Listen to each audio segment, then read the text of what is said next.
Hi friends, அனைவருக்கும் வணக்கம். நான் ஜீவதர்ஷி பேசுகிறேன். இன்றைக்கி ஒரு ஸ்பீச் போகலான்ட்ருக்கேன். நான் ஸ்பீச்சு ரொம்ப நாள் ஆச்சு. இன்றைக்கி போகணுன்னு தோணுச்சு. நான் கடந்து வந்த பாதைகள், நான் நிறையா கஷ்டப்பட்டது, நாளைக்கு உழைப்பாளர்கள் தினம், அதுக்காக ஒரு ஸ்பீச் போகலான்னு சொல்லி போடுறேன். லைஃப்பில் ஒரு முக்கியமான விஷயம் என்னன்னு கேட்டிங்கன்னா, ஒரு 3 விஷயம் முக்கியமானது. அது என்னென்னு கேட்டிங்கன்னா, ஒன்று படிப்பு, ஒன்று நம்மக்கிட்ட ஏதாவது ஒரு தொழில் இருக்கணும், அப்புறம் ஃபினான்ஷியலாக நம்ம யார்கிட்ட நிற்கக்கூடாது. அது ஒரு 3 விஷயம் நம்மகிட்ட இருந்துச்சுன்னா நமக்கு பிரச்சனையே கிடையாது. நம்ம கூட யார் இருக்காங்க இல்லை பிரச்சனை கவலை கிடையாது. ஆனால் நமக்கானது நமக்குன்னு ஒன்று இருக்கணும். நம்ம கையில் தொழில் இருக்கணும், படிப்பு இருக்கணும், நமக்கு சேவிங்ஸ் இருக்கணும். எதுவுமே இல்லைன்னா நம்ம கஷ்டப்பட்டு தான் ஆகணும். நான் ரொம்ப உடனே சொல்கிற மாதிரி எனக்குன்னு ஒரு சுயமரியாதை வந்த காரணம் எப்போனா, நான் ஒரு கடை வச்சு இந்த ரன் பண்ணி நான் கொண்டு போனதுக்கப்புறம் தான் எனக்குன்னு சுயமரியாதை, எனக்குன்னு ஒரு இடத்த, ஒரு அங்கீகாரத்தை எல்லாத்தையும் கொடுத்தாங்க. அது வரைக்கும் நான் இவ்வளோ தான் அப்படின்னு நானும் நிறைய கஷ்டப்பட்டிருக்கேன். பல பக்கம் வேலைக்கு போயிருக்கேன். இப்போ தான் ஓனராக உட்காந்துருக்கேன்.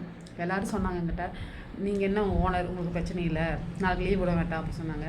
நான் என்ன தான் ஓனராக இருந்தாலும் நானும் உழைப்பாளியாக இருந்து தான் இப்போ ஓனர் ஆகியிருக்கேன். அதே மாதிரி தான் நீங்களும் எல்லாருமே நிறையா